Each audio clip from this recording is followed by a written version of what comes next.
the introduction. I don't know if I agree with being famous, but thank you for that promotion.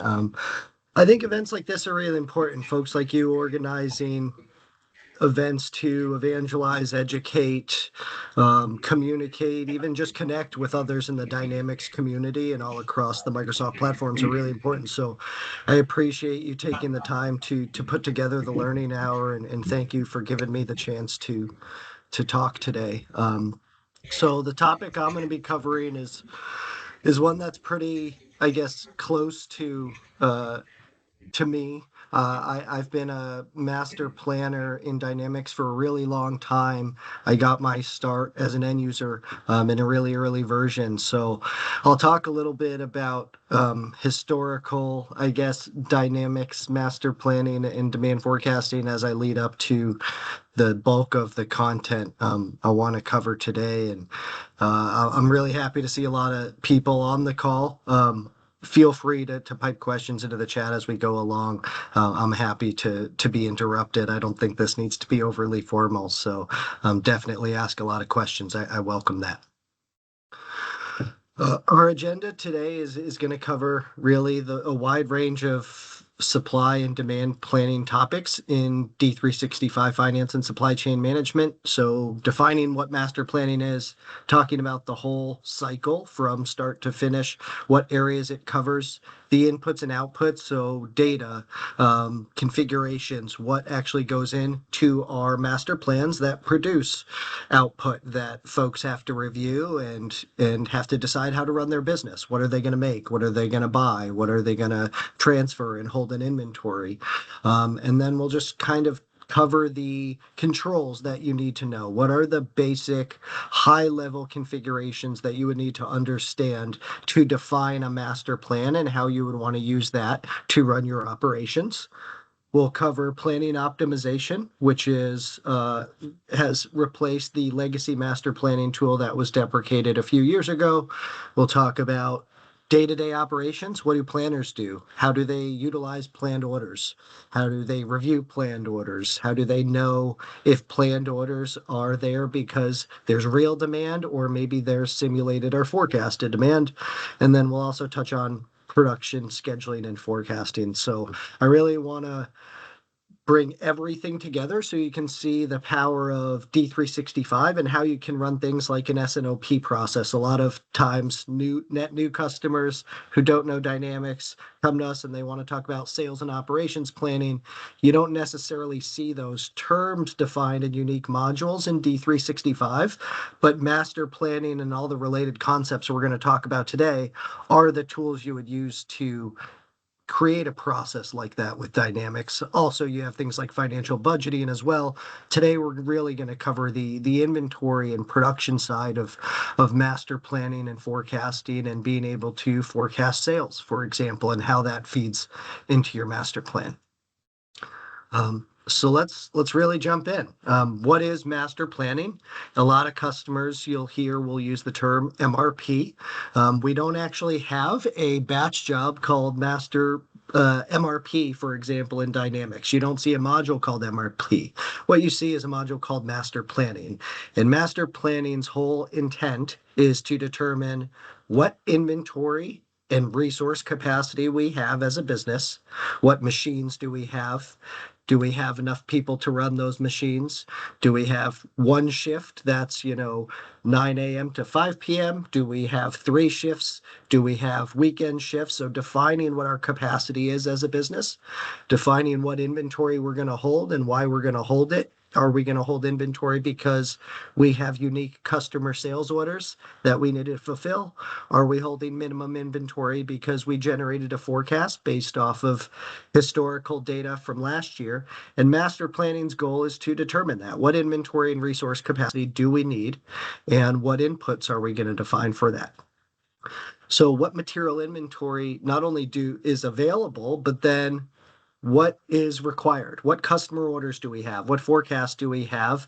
And what inventory and capacity do we need to be able to fulfill those orders? So you have your defined capacity as a business, what you're capable of doing, and then you actually have your real demand. You have your customer sales orders, you have your forecasts, you have sub-assembly items that need to be produced because they need to go into the finished good items you sell.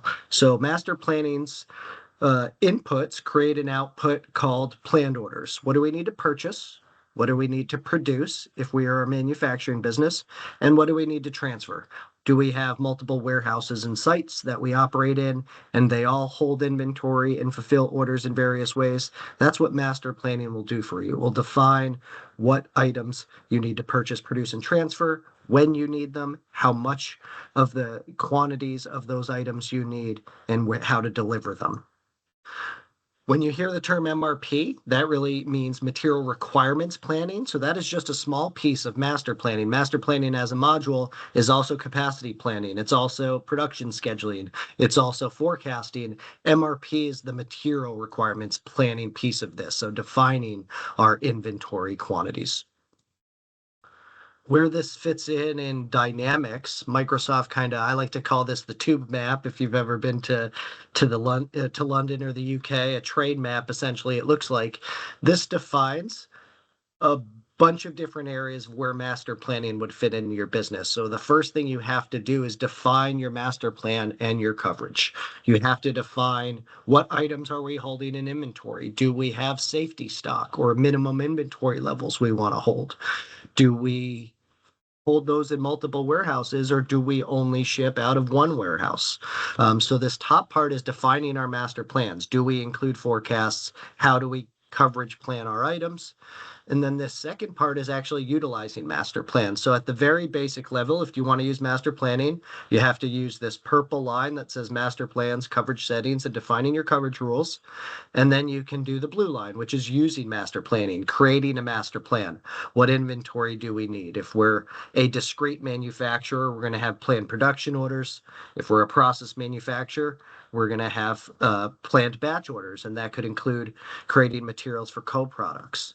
If we're using master planning, do we handle safety stock? Do we have a minimum inventory level of certain items we want to hold in inventory? And then we get into things like exceptions, or where master planning can really kind of flex its muscles. It can handle delays. It could see that you don't have enough capacity to fulfill a current order in your production schedule and actually suggest you delay that order, and even go further and suggest you delay a customer sales order because you won't be able to fulfill it based on its current ship date.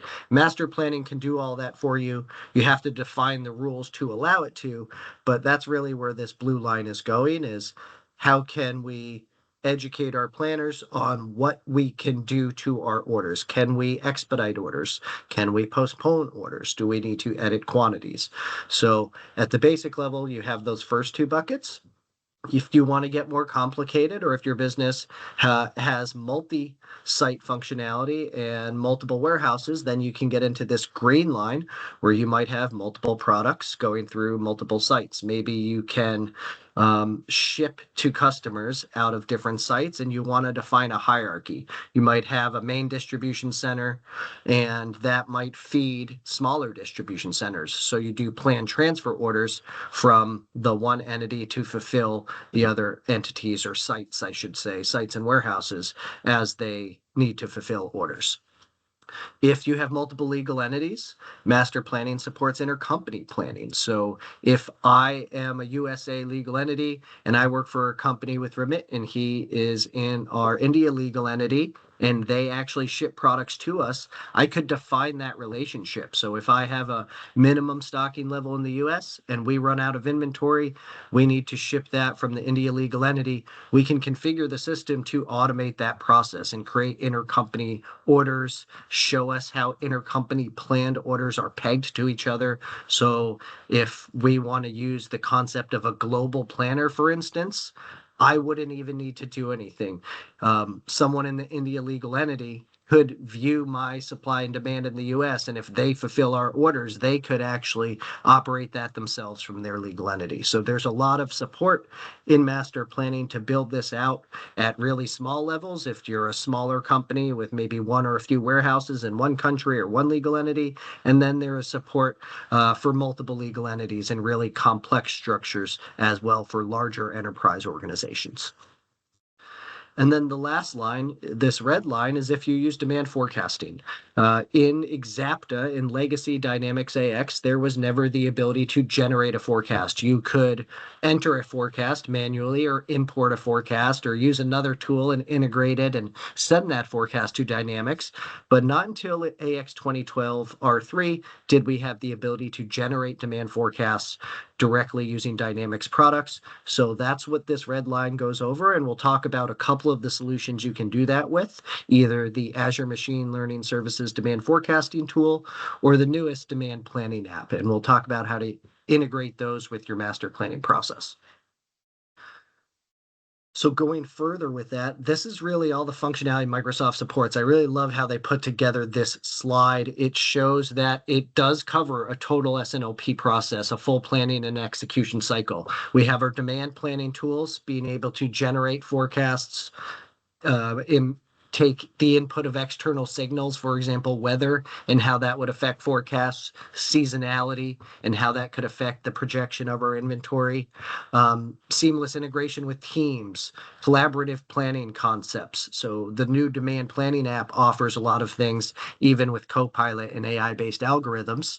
Then we get to our supply planning. That's traditionally in D365 SEM. That's MRP concepts we're talking about today. That is DDMRP, demand-driven MRP, which is part of planning optimization. That's our production scheduling, our intercompany planning. So we have demand planning, we have supply planning, and then we have our full supply planning execution. The other supply chain modules in Dynamics, warehouse management, transportation, inventory, asset management, pricing, sales and procurement. So Dynamics really covers the full life cycle of the planning process from initiation to fulfillment and back again. And we'll kind of review how master planning fits into all of that.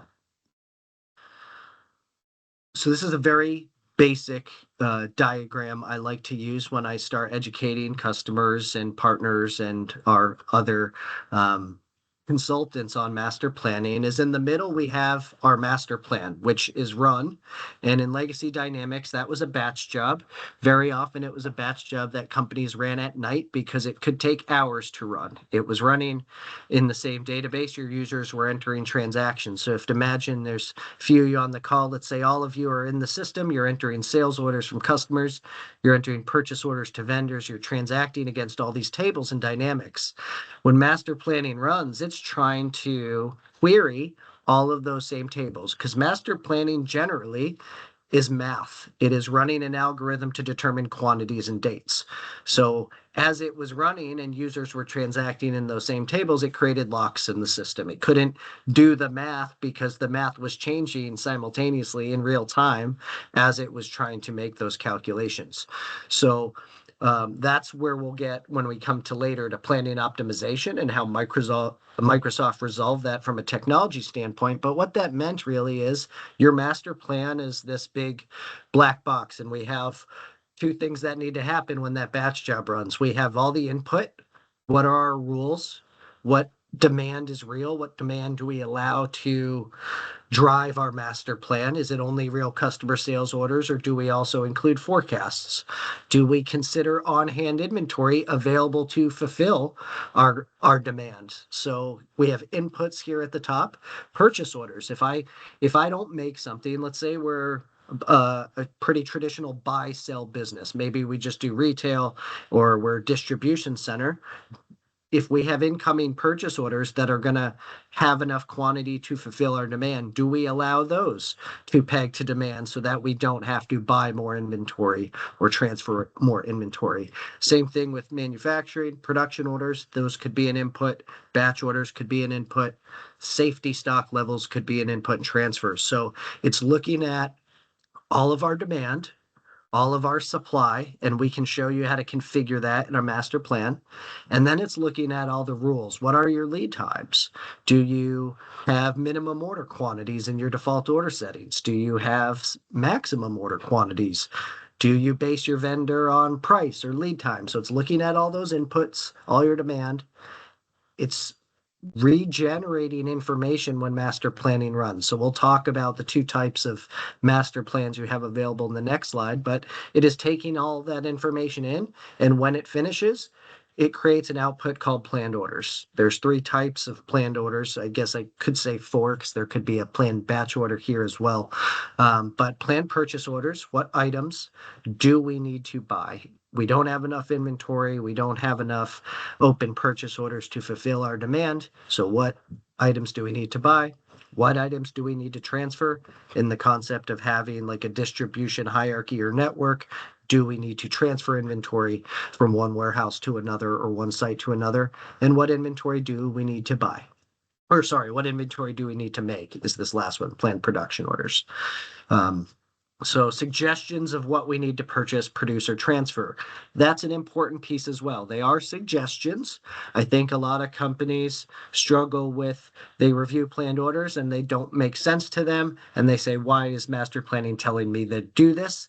Just because master planning produced a message, that doesn't mean you have to do it. It means it produced an order or message based on how your business configured the system. So that's a really important concept. You want to align your supply chain and configuring master planning with what you would do in real life scenarios. You do not want to configure the system, for example, to allow the system to create a planned order just because your existing orders are going to be late if you would never actually create a new planned order for a vendor. If you're just going to expedite the existing order, that's how you should configure the system. You don't want to lead to excess inventory just because you need to flag a signal to a user. So we'll talk about some of the ways you can do that and how to figure out what configurations make sense for your business. So I'll walk through these next few slides. This is typically how I would start when I'm setting up a system from scratch for master planning and wanting to educate the users on starting at what is the most basic, what rules apply to our entire organization, what rules then apply to just groups of items, and then finally, what rules apply at the most granular level, item specific, because that's how you'll set up the module. You'll have your master plans, which are legal entity specific. You'll have next coverage groups, which are rules that are the same for groups of items that should be planned in a similar fashion. And then you have what's called item coverage, which is we need to define rules that are very specific for this item and maybe make some overrides. So we'll start with the master plan.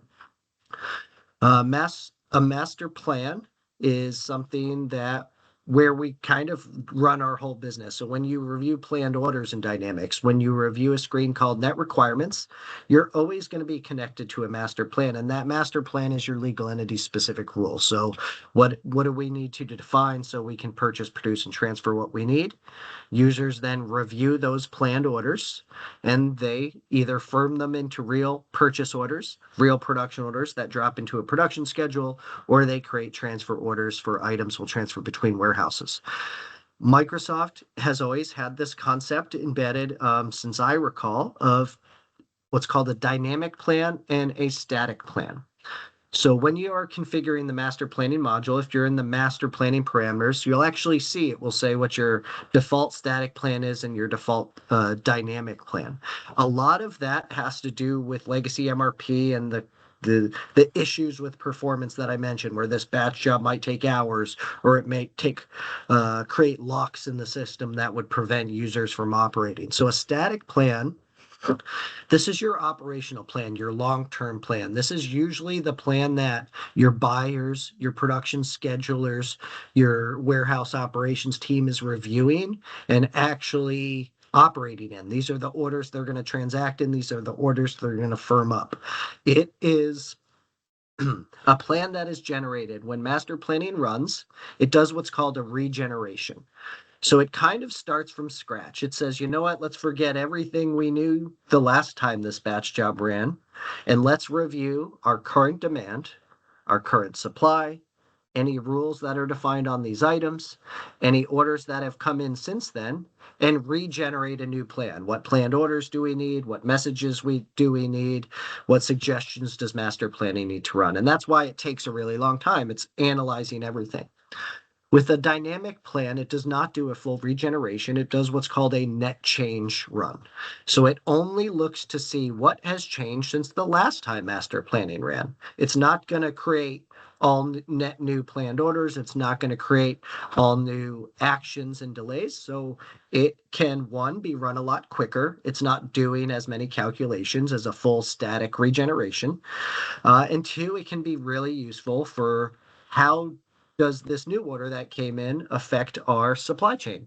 Can we run simulations on this? So a lot of companies will configure a static plan for the long term, where maybe it goes 2 years out or 3 years out, because you might forecast raw material products over the long-term plan, and you need to budget and you need to plan with your vendors. You might have really long lead times, and you need to be able to process those orders. Whereas the dynamic plan, you can do things like focus on the short-term strategy. Maybe it goes 30 days out because that is as far out as you production schedule, and you want a capacity plan against the dynamic plan, or you want to see if I take a new sales order and I run a capable to promise explosion, how that would affect my current production schedule. So you can have those two different plans.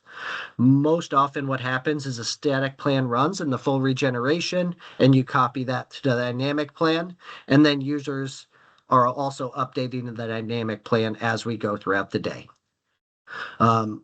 It doesn't mean you only need to have one plan or two plans. You can have 6 plans, and they can all be configured for different businesses if they have different rules. So master plan's the first level. The second level is coverage group. I probably should have created this slide a little bit better, where there was 6 blocks here. With planning optimization, we now have 2 new coverage group types that are a little more complex than these other 4. But if you use legacy master planning, or if you use planning optimization, these first 4 coverage groups will exist. And the main thing you need to know about a coverage group is it has what's called a coverage code, or a coverage type. And that's going to say, how do we plan this item? So for example, manual, easiest concept to know. Master planning does not plan these parts. You are not going to get planned orders. You're not going to get messages. You won't have the net requirements form to review. These are really good for items that are obsolete, that you don't want to any longer show in your plan because you're never going to buy or make them. They're good for items maybe that are things you would buy on a one-off. When I was a planner, we had items that we only bought every 6 months. They were really small, cheap parts. You can use manual and still define a safety stock for an item. And master planning has a nice little report that you could run every morning and say, show me items that I need to buy because we are going to consume our safety stock, or we're going to fall under our safety stock level. You can still run that report without running master planning fully and with having the manual coverage code. So really useful for items that don't need to be planned or aren't complex, and you just need a signal of when to rebuy them. Period-based coverage code. This is most common, I would say, for raw materials for a lot of companies. What this does is, if you define a period for a coverage code, let's say 30 days, and you have 10 different orders of that item that all need to be fulfilled in that same 30-day bucket, you might not want 10 planned orders. You might want 1 planned order of the aggregate quantity. So there's 10 orders of demand that sum up to, let's say, 700 units. You'd get 1 planned order of 700 units that fulfills all 10 orders, instead of getting 10 planned orders for their unique quantities, because that's probably how you're going to purchase it. It makes it easier on planners. There's less for them to review, and it also aligns typically more with how they'll operate. They're not going to put 10 purchase orders for the same item for different quantities all in the same month. Typically, they're going to try to save money on transport and with their vendor and handling charges, and just buy all that inventory at the same time. So period-based coverage group is really great for consolidating demand into 1 planned order. Requirement-based coverage group is one-to-one planning, so it's the opposite of what I just said, really. In that instance, I have, 10 orders of demand over 30 days. I'd get 10 unique planned orders to fulfill those. So it's a one-to-one relation. It does take into account minimum order quantities, so it might not be exactly one-to-one. If I have a minimum order quantity of 500 and that covers all my demand, I still might get one planned order, but the easiest way to think of requirement is one-to-one. And then we also have min-max. So min-max allows us to define a minimum inventory level and a maximum. Maximum somewhat of a misleading term. It does not prevent you from ordering over that number. It does not prevent you from stocking over that number. What minimum does is it forces you to have both a minimum and a maximum inventory level. And when inventory is projected to fall below the minimum, the planned order, instead of just getting you back to the minimum gets you to the maximum. So it's almost like a reorder point where we would wait until we get to the lower threshold, the minimum, to trigger the planned order, and then the planned order is going to fulfill back to the maximum. So it gives you two levels to balance rather than just the one minimum inventory level. And then planning optimization introduced priority-based planning and decoupling point planning. So a lot of master planning is date-driven. You might have 100 orders that are all needed on the same date. Master planning really doesn't delineate how those should be prioritized, because one order might be to fulfill customer demand. One order might be to fulfill a forecast. One order might be to fulfill a safety stock. One order might be there to fulfill a transfer order. And master planning traditionally could not differentiate which one of those was more important. It just looked at date and capacity. So priority and decoupling point now have more complex algorithms and settings to let us drive master planning based off of those concepts as well, not just dates and quantities. So we talked about master plans, then coverage groups. Now we're at item level settings. So our default order settings on our items, this color might be a little bit hard to read over. What it says is default order settings for minimum, maximum, and standard order quantities. Our lead times, so our purchase lead times, our lead times to transfer inventory between warehouses, and then production lead times, which might be our production routes. And it also allows us to define what's called delivery date control. So default order settings are really important at the item level to define a lot of things. Like if we have minimum lots we'll purchase an item on. I'm not going to buy 10 pieces of a raw material if I use 1,000 a month. I'm going to buy that in typically a lot size that the vendor's going to give me price breaks on and maybe transportation breaks on. So default order settings are factored into master planning. When it comes to sales orders, we can define a delivery date control method for an item. So for example, when an item is ordered, how does the system know what the ship date should be? Are we using capable to promise? Are we using available to promise? Are we using just a basic lead time? When I was a planner and I got my start, we were what's called a catalog company. All our parts were expected to be in stock. We defined a generic lead time of, let's say, 10 days, for example. Anytime a sales order was created, the ship date would default 10 days from now. Now, it did not mean that that order would necessarily ship in 10 days for our business, but we guaranteed it would ship sometime between order entry and the 10 days. So we always quoted 10 days. We didn't do a more complex calculation like an available to promise or a capable to promise, which would actually look at your capacity. It would look at your on-hand inventory, and it would project a shipping date based on when it thinks you could actually fulfill an order. So default order settings is where you could define those rules at an item level. There are ways to define a general rule for an entire legal entity, but if you have different items, different lines of business, you might want to override that at your item level with your default order settings. Then it looks at your item and your item dimension level planning. So for example, when you set up an item, there's a field called storage dimension group, one of the mandatory fields we have to populate. And in the storage dimension group, there is a field called coverage settings. You can define it for site, warehouse, location, for example. If I only define it at the site and I have 5 warehouses and master planning runs, it does not it does not care which of those warehouses needs inventory. It just plans the aggregate quantities for the site. So all your planned orders would be at the site level. When you look at inventory, it would mostly be at the site level. A lot of companies typically would plan at the warehouse level. So they'll have multiple sites, multiple warehouses, and they want to see their plans separated by warehouse because they might have one buyer who is buying for one warehouse, another buyer that's buying for another warehouse, and so on. So we'll define our item level settings that way. We can override any of the coverage group settings at the item coverage level. So for example, we have 50 items in a coverage group, and there is one item where we only want to look out 10 days instead of 90 days. We could override that at the item level. This is also where we would define our minimum and maximum inventory position. So our safety stock and min-max if we're using a min-max coverage code. This is where we define our reorder points if we're using DDMRP and the priority-based planning or the decoupling point planning. And this is also where we can control multi-location sourcing or dual sourcing, multi-sourcing. So in the concept of having to transfer orders, if you have that hierarchy where there's one main facility that manufactures an item, but there's, let's say, 1, 2, 3, 5, 10 other facilities that stock an item, you could define that planned transfers fulfill those other facilities at your item coverage. So that is really your hierarchy of planning control or planning configurations. Your master planning is your highest level, then your coverage groups, and then your item coverage is the most granular.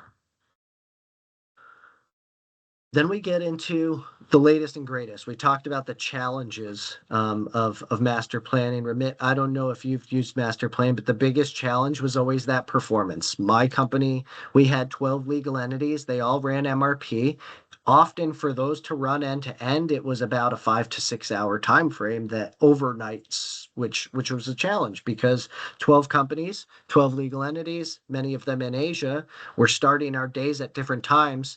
No matter which MRP batch job is running, we didn't want to affect the business. We want them to be able to go in the system and transact. So a few years ago, planning optimization became generally available, and the biggest shift was a technological architecture shift. It allowed us to take master planning runs that typically were hours and now run them in a microservice offline that's scalable, that's multi-tenant, and it reduced planning time sometimes to minutes for a lot of companies, which means that we don't have to run it overnight. We can get complex simulations run immediately during the day, and it's not going to impact operations. It's not going to lock the system and prevent users from doing their day jobs.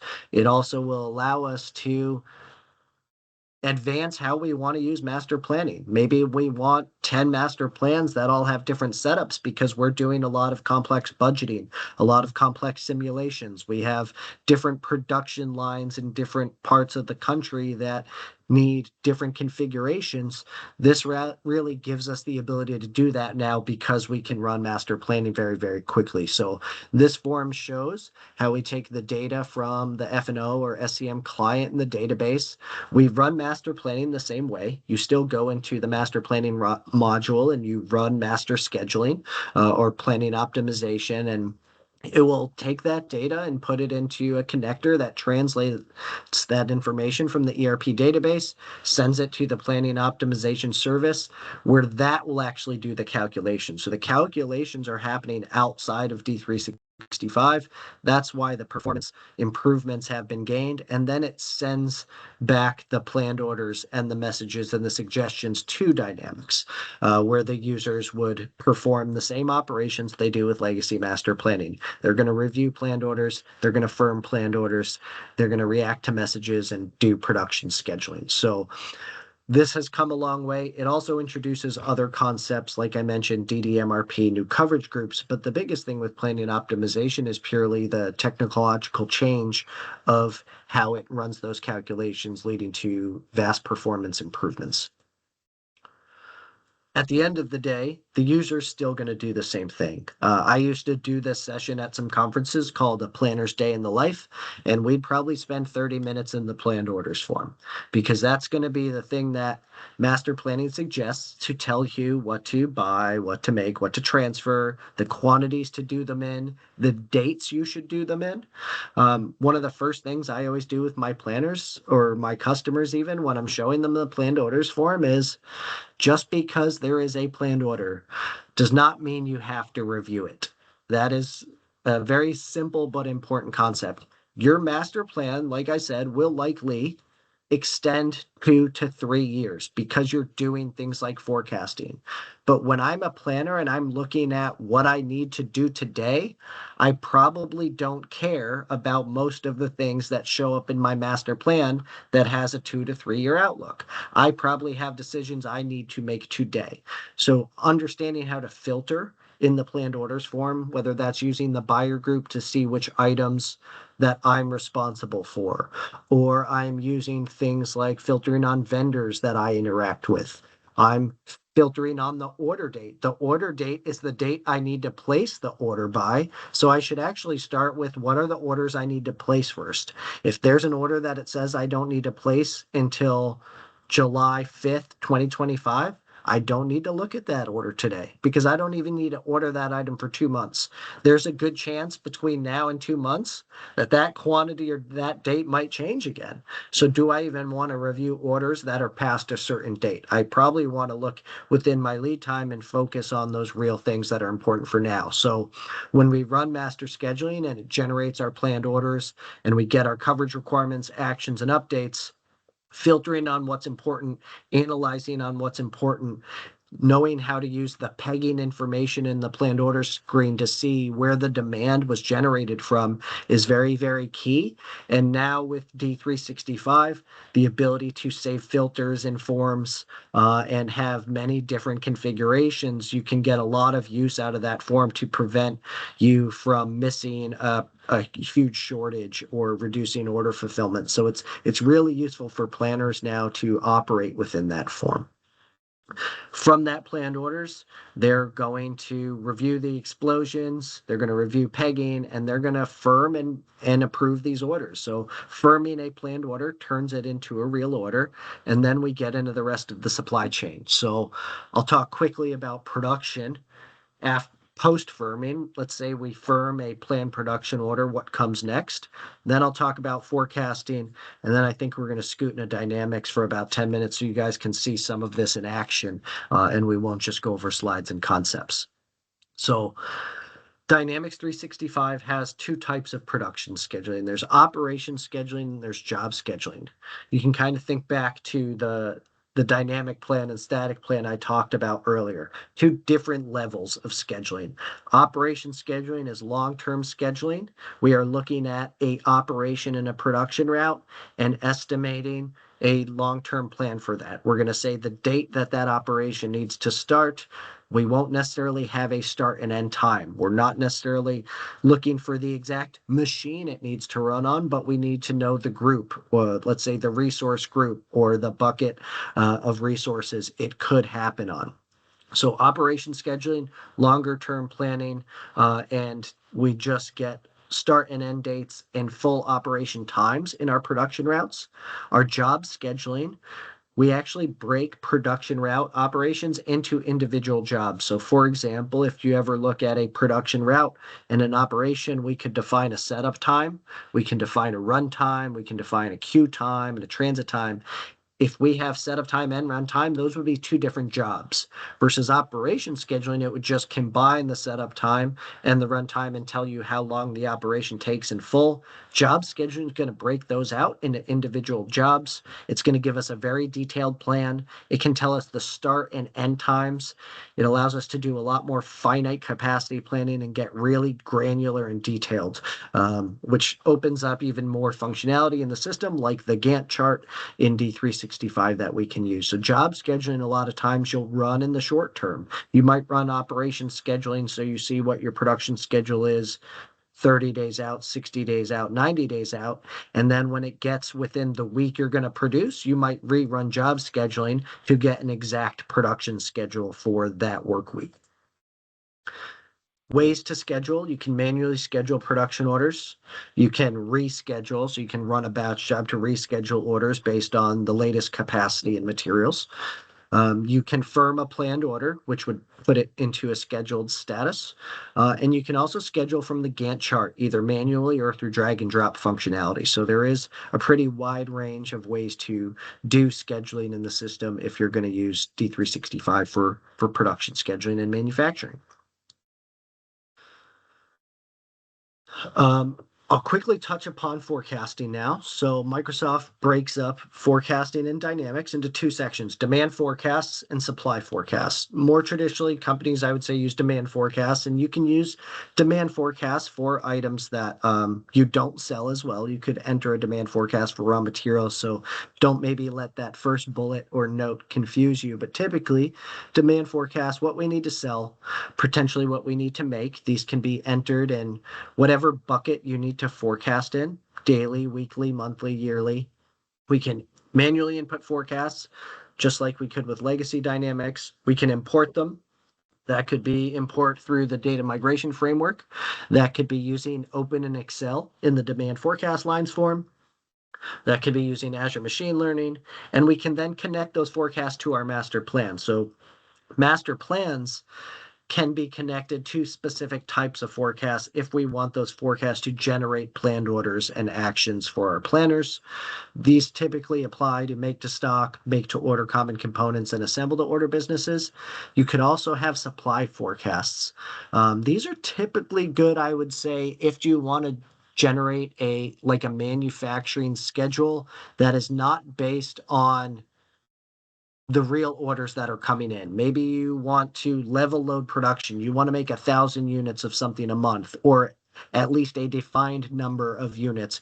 Could be even different per month, but you don't want master planning to generate messages or actions based on how sales orders are coming in. You just want to define a really simple schedule. You can do that sort of thing with supply forecasts, and it generates planned orders for items that you're going to make or buy. And instead of netting two sales orders, purchase orders, for example, could consume or reduce your supply forecast. I already mentioned how we could enter these in the system a little bit. We can manually enter them. We can import them. We can use the Open and Excel experience. We can generate a statistical forecast using Azure Machine Learning within D365.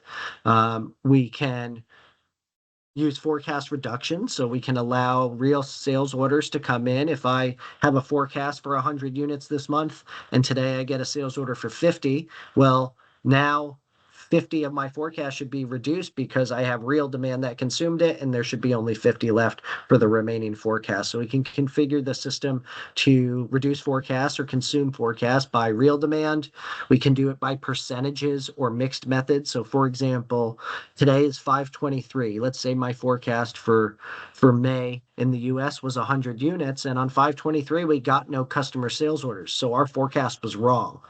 Do I want that forecast to remain and tell me I still need to make 100 units? Or could I define a percentage that as 1 week passes, if no orders come in, it automatically reduces my forecast because it turns out our forecast was inaccurate? So a lot of ways we can configure that in Dynamics. And then the newest is generating and importing the demand planning app tool to generate forecasts. So I have two more slides, then we'll jump into Dynamics for the last 5 to 10 minutes. This is the, I would say, historical evolution of demand forecasting in Dynamics. AX 3.0, 4.0, AX 2009, and anything prior to AX 2012 R3, there was no way to generate a demand forecast out of the box in Dynamics. You could use a safety stock calculation journal to define your safety stock levels. You cannot generate a forecast. You could only have a forecast and use it against your master plan. You had to import that or manually enter that. In 2012 R3, Microsoft released a tool to generate demand forecasts using SQL Server Analysis Services and the cubes that we had available to connect data in Microsoft Excel. where we would generate those forecasts, we'd publish them in SQL Server and push those forecasts back into AX 2012. D365 F&O or FNSEM came out, and they introduced a very similar tool using Azure Machine Learning Services, which is this middle line here. That tool is available with your existing D365 SCM licenses. It gives you the ability to generate forecasts using ARIMA, STL, which is seasonal trend decomposition, and ETS, which is exponential smoothing, as some out-of-the-box statistical forecasts. Most forecasting tools have 20, 50, 100 forecasting models. So if you're using like an ISV or a third-party tool, you'll typically see more than that, but it was Microsoft's introduction on how we could use a demand forecasting or statistical forecasting tool in the system. The latest and greatest that's been available for about a year now is the D365 demand planning tool. So that process is slightly different. This comes with the D365 Supply Chain Management Premium license. And that tool is not only good for D365, but you can integrate this with other solutions as well. So you have other ERPs, or you hold data in Excel sheets, or you hold data in the Azure Data Lake.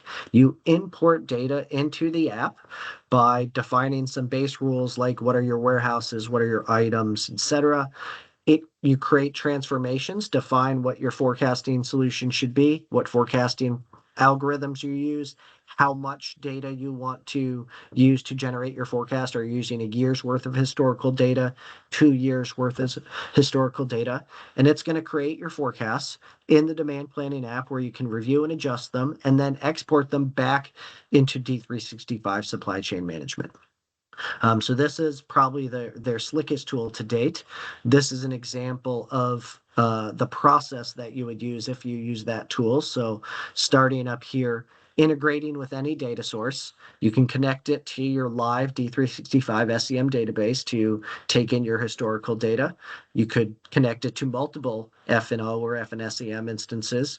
You could feed it Excel data, CSV data, Azure Data Lake data, and you're going to import your historical demand, your forecast, your master data products, locations, how your coverage planning, and then you're going to define those forecast rules. It'll generate your forecast, you'll review it, generate an output that comes back into master planning to feed the MRP concepts we talked about. So with that, what I want to do is switch over to Dynamics, and we'll talk about like an end-to-end process of what that would look like using both master planning and the demand planning app. So I'm gonna get my screen up again here, but in the meantime, Remit, I don't know if there's any questions while I'm bringing that up.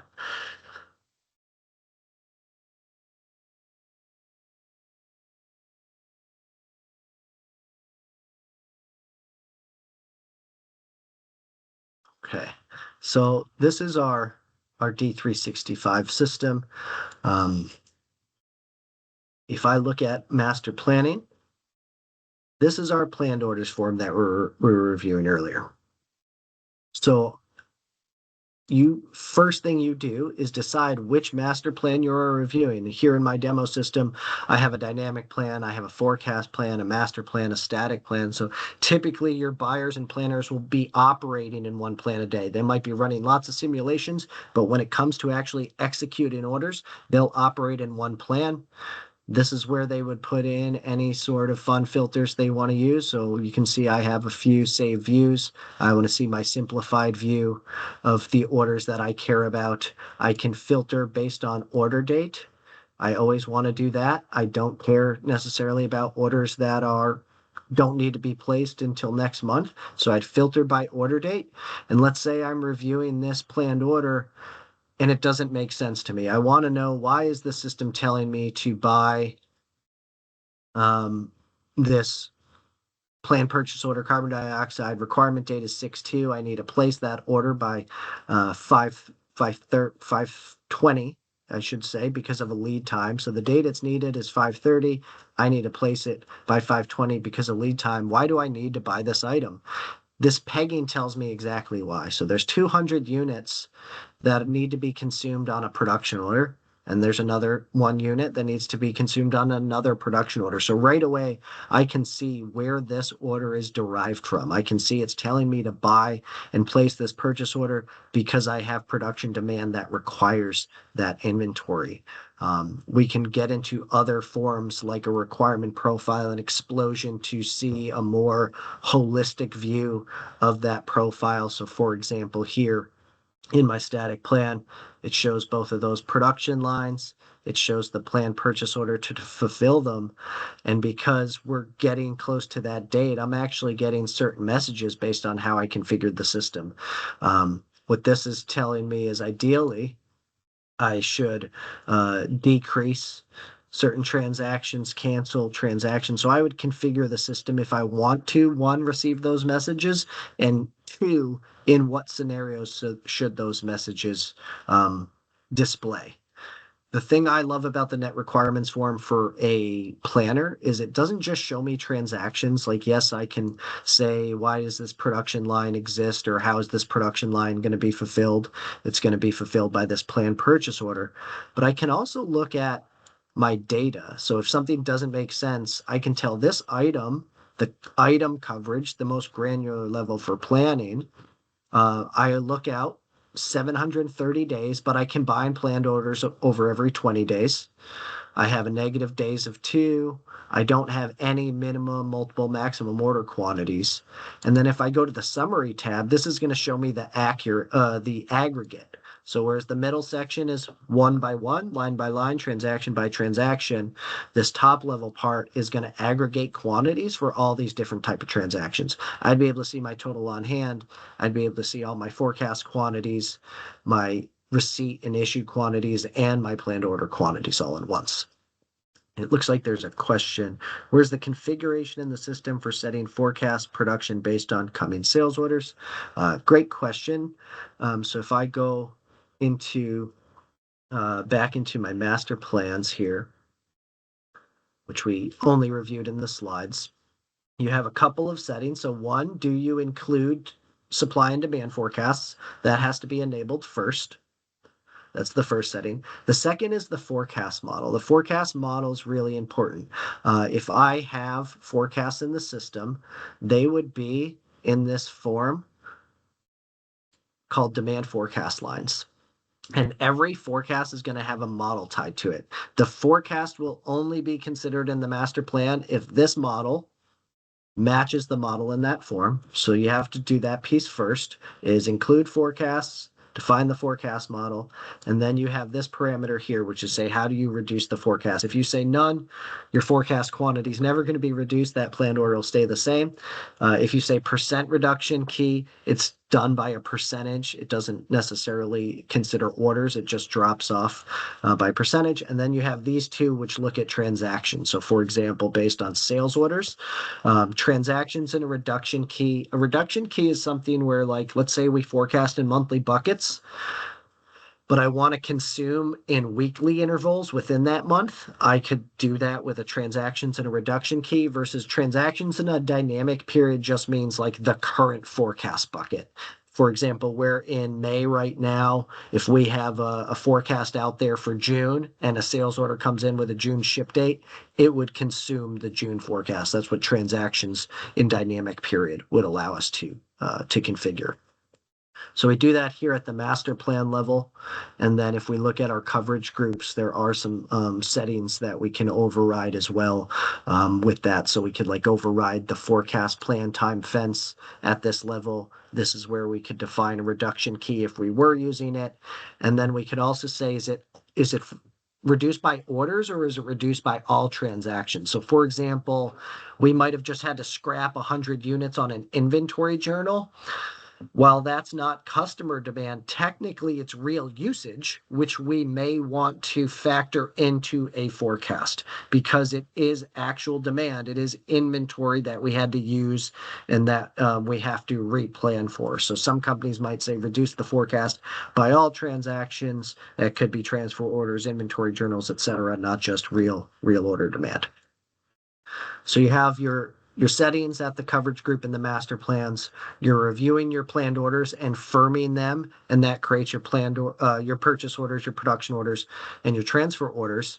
But if you wanted to generate that forecast, I know we only have 2 minutes left. I'll show an example of what one of the forecasts might look like in the demand forecasting app. There's been a lot of great tech talks out there and some other users posting on YouTube, end-to-end examples of this solution. But the great thing I love about this is it's collaborative. Any of you, if you were part of my organization, could be working in this same worksheet simultaneously, making edits to that forecast, and we wouldn't lose each other's history. We could save version history, we could comment back and forth, and that would actually all be available for you. So you can see I've actually edited this forecast earlier this week. I've made comments for somebody to review, and that is all in there in the history. And once I approved this forecast, I could actually import that back into Dynamics, feed my master plan and my entire supply chain. So really bring in a whole end-to-end master planning and supply planning process. I know we're getting close to the end, so I want to make sure we have enough time for questions. I'm happy to stay on for a few minutes. I have plenty of time, so I'll open it up to the group on what other questions we might have.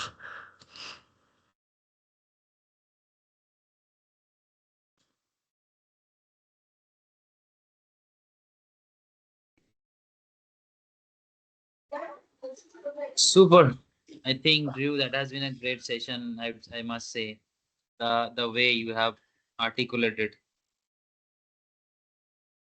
Drew, if there is no question, I have one question. Maybe you have showcased the demand forecasting, right? So I recently had worked on a requirement, though I'm not from typically SCM manufacturing, but I know the requirement. So they are from the medical equipment industry. Okay, and they are in all over the Europe. What they're saying is the Azure machine learning has some, some concept by the conceptual machine learning logic. It is working. It is giving you the demand. But what if they want to change the logic? They want to change the model. If that is possible. Yeah, good question. It is. Microsoft has both for the Azure Machine Learning Service and for the Demand Planning app made them extensible where you could add models. For the Azure Machine Learning Service, it's been a while since I've done it. I believe you have to have a different tier license. There is a basic license that comes out of the box with the existing algorithms, ARIMA, STL, ETS. If you want to extend and add additional models, it is possible. You have to have a different Azure license, I believe, to do it, but you can extend and create your own models. I have had customers and other partners I've worked with in the past who have done that to add additional models. For example, the demand planning app now has a model called Profit, which was developed by the Facebook algorithm team. If you wanted to use that with Azure Machine Learning Services, you'd probably have to develop it in Azure and then deploy it to that experiment in Azure. Okay. I think, and thank you for that. I think we have 2 questions also. Yep, I'm seeing in the chat there. So can we use forecast plans and project management accounting module? Yes, you can. So there's the ability to have forecasts for projects and generate planned orders the same way and have production and item requirements and things like that roll up to your projects in project management accounting. So that is possible and available out of the box. 100%. We've definitely done that with other customers, very common in the construction industry and companies like that. The other question, is there any setup that you consider dangerous or critical that we need to be careful while configuring? It's a good question, and putting it that way. I used to like to do one section that I called Reduce the Noise, which focused on creating a master plan that really only showed you things that were relevant for your business, right? If all your lead times are only 2 weeks, why would you configure your master plan to look out a year or 2 years? It's just going to waste a lot of time generating calculations. The planners are going to waste time looking at information they don't need to do. I like to focus a lot of times on the settings on the coverage group. So for example, negative days is a pretty common topic I get questions on. Negative days what that field really means is how late can my supply be before I consider it unusable to fill demand. So, for example, today, right now, at least where I am, it's 10 a.m. on May 23rd. I have a purchase order coming in on Monday. I have a sales order that needs that inventory today. What should happen when master planning runs? Should it say that that purchase order that's coming in Monday, well, the quantity could fulfill my orders today, but obviously it's a few days late. So what negative days controls is, am I going to get a new planned order to fulfill my order that ships today just because my existing order is late? Or do I just want messages on my existing orders? Because in real life, why would I want a new planned order today? I'm not going to get that new planned purchase order any quicker than I'm going to get my order that I already placed to my vendor that's coming in Monday. And also, I'm going to lead to overstock because now I'm placing two orders purely because I'm going to be late to fulfill my demand when really I just need to fulfill that quantity at an earlier time, or I need to tell my customer today, you're not going to get this till Monday. So negative days is always something I set up with a customer like, today this order is going to be late. What are you going to do in real life? Are you going to call your vendor and tell them I want this earlier? Or are you going to tell your vendor you're going to place another order for the same item for a quantity you don't need and you want it now? That's very rarely going to happen in real life. So that is one setting, I guess, dangerous or critical. I don't know if I'd call it that, but I focus with the company as what makes sense for your business. What is your planner going to do when this scenario happens? Do they want a planned order that's going to alert you that something happened, but it's not a planned order you're actually going to do anything with? A lot of companies tell me, yes, because it's easy. I got a planned order, so I know I have to do something. I'd rather train you to react to an action message than get a planned order because the risk is you firm that planned order, you waste a bunch of money and time, and you lead with excess inventory. So I'd rather focus on setups like that when it comes to dangerous or critical. What do companies need to decide is important for their business?